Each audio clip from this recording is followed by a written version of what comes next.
Hai Matematika Lovers, kali ini kita akan kupas tuntas soal-soal UTBK SNBT. Nah, sekarang kita akan bahas soal yang terkait dengan konsep bilangan. Sudah ada 5 soal di sini ya, dengan tipe berbeda, yang berarti cara menyelesaikannya pun berbeda-beda.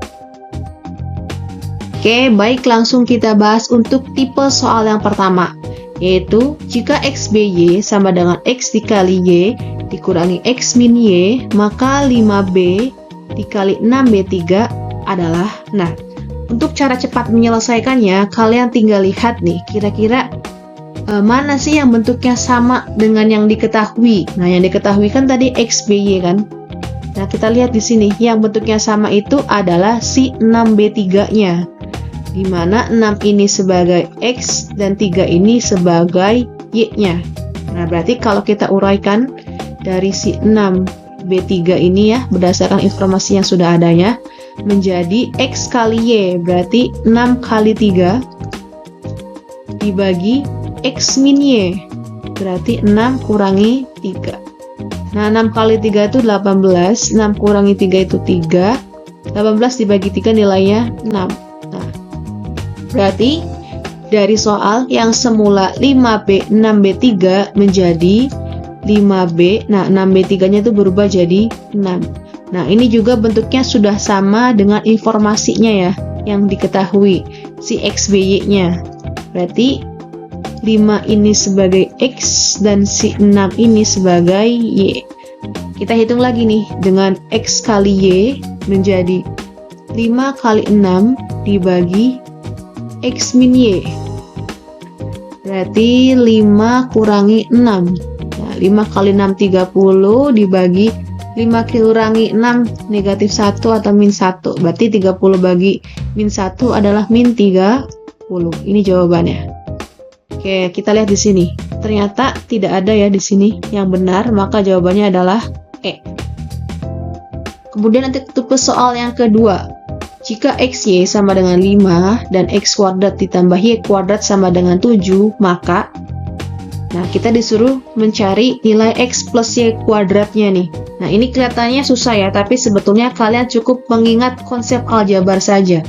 Nah, di mana konsep aljabar itu, kita tahu bahwa ketika X ditambah Y kuadrat, itu dijabarkan menjadi X kuadrat ditambah 2XY ditambah Y kuadrat. Nah, ini penjabaran atau uraian dari si X plus Y kuadrat. Nah, kemudian kita bisa pindah posisinya kan ya. X kuadrat, nah Y kuadratnya pindah ke depan, jadi plus Y kuadrat ditambah 2XY. Nah, kita lihat lagi di soal di sini. Si X plus Y kuadratnya kan udah ada nih, nilainya adalah 7. Langsung di sini kita tulis 7 ditambah 2 dikali XY. Nah, XY juga udah ada ya, yaitu 5. Nah, maka 7 ditambah 2 kali 5 itu kan 10. Maka nilainya 17. Oke, tinggal kita lihat di sini jawabannya, bahwa X plus Y kuadrat hasilnya itu sama dengan 17. Nah, yang C berarti ya jawabannya. Oke, sekarang untuk tipe soal yang ketiga. Sebuah angka bila dikalikan 5 dan hasilnya ditambah 7, kemudian hasilnya dibagi dengan 3, akan menghasilkan nilai 19. Berapakah angka tersebut? Nah, trik untuk menyelesaikan soal yang nomor 3 ini, kalian tinggal ikuti saja arahannya dari soal, tapi tetap perhatikan kira-kira operasi mana yang harus didahulukan gitu kan ya. Oke, baik, langsung kita jawab untuk soal yang nomor 3. Sebuah angka ini kita misalkan sebagai X ya.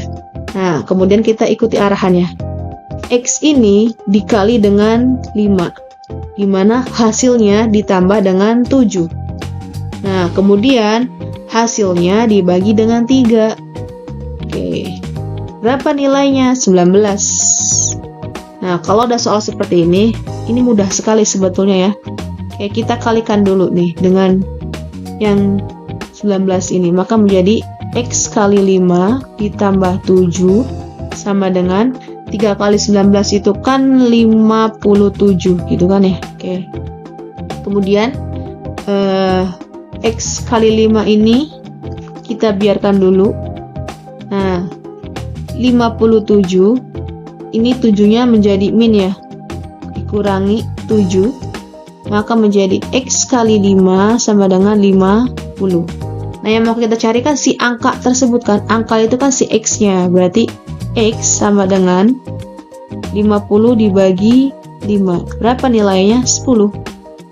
Oke, mudah bukan untuk soal yang nomor 3 ini? Maka jawabannya adalah D. Oke. Nah, lanjut kita bahas untuk tipe soal yang keempat. Jika P adalah bilangan ganjil, nah, P-nya bilangan ganjil, maka yang harus merupakan bilangan genap adalah, nah, untuk tipe soal yang keempat ini kita cukup mengingat kembali operasi perhitungan pada bilangan ganjil dan genap. Oke, di sini saya akan kasih dulu pandangan tentang operasi perkalian pada bilangan ganjil dan genap. Oke, di sini kalau ada ganjil, bilangan ganjil dikali bilangan ganjil, maka hasilnya adalah bilangan ganjil. Oke, kemudian kalau ada bilangan genap dikali bilangan ganjil, maka hasilnya adalah bilangan genap. Oke, kemudian kalau ada bilangan genap dikali bilangan genap, nah hasilnya adalah bilangan genap. Oke, kemudian saya akan kasih bocoran lagi tentang operasi penjumlahannya ya. Oke, kalau ada bilangan genap ditambah bilangan ganjil, bilangan genap ditambah bilangan ganjil, maka hasilnya adalah bilangan ganjil. Nah, kalau ada bilangan genap ditambah bilangan genap, maka hasilnya adalah bilangan genap. Oke, kemudian kalau ada bilangan ganjil ditambah bilangan ganjil, maka hasilnya adalah genap. Nah, kira-kira ini ya operasi perkalian dan penjumlahan yang harus kalian hafalkan dari si genap dan juga si bilangan ganjil. Oke, langsung kita bahas ke soalnya. Untuk pernyataan yang pertama, 2P ditambah 4. Nah, 2 itu kan bilangan genap tuh. Nah, P-nya itu kan tadi bilangan ganjil. Ditambah 4. 4 itu kan tadi bilangan genap, berarti genap kali ganjil. Nah, genap kali ganjil itu kan genap. Nah, genap ditambah genap, maka hasilnya adalah bilangan genap. Nah, ini sesuai dengan yang dimintakan. Maka yang merupakan bilangan genap adalah, oke, berarti 1 ini betul ya, hasilnya berupa bilangan genap. Nah, kemudian kita cek nih yang nomor 2. 3 itu kan bilangan ganjil tuh. Nah, P kuadrat, P-nya kan tadi bilangan ganjil. Kalau P kuadrat kan berarti P kali P, berarti ganjil kali ganjil. Maka hasilnya adalah bilangan ganjil. Ditambah 6 itu kan bilangan genap. Nah, ganjil kali ganjil, maka hasilnya adalah bilangan ganjil ditambah bilangan genap. Nah, ketika ganjil ditambah genap, maka hasilnya adalah bilangan ganjil. Maka yang 2 ini nggak masuk ya, salah. Kemudian kita lihat di pernyataan yang ketiga. 2P, 2 itu kan bilangan genap nih. P-nya itu adalah tadi bilangan ganjil. Nah, ditambah bilangan ganjil, kemudian pangkatkan 2. Genap kali ganjil. Genap kali ganjil itu kan hasilnya bilangan genap. Ditambah ganjil, dipangkatkan 2. Genap tambah ganjil itu kan bilangan ganjil. Dipangkatkan 2. Oke, ganjil kali ganjil, hasilnya tetap bilangan ganjil. Nah, ini juga nggak masuk kan ya, karena yang diminta itu adalah si bilangan genap. Nah, maka yang masuk ke dalam bilangan genap itu hanya di pernyataan yang pertama. Jawabannya itu adalah A. Oke, baik, kita bahas untuk soal yang nomor 5.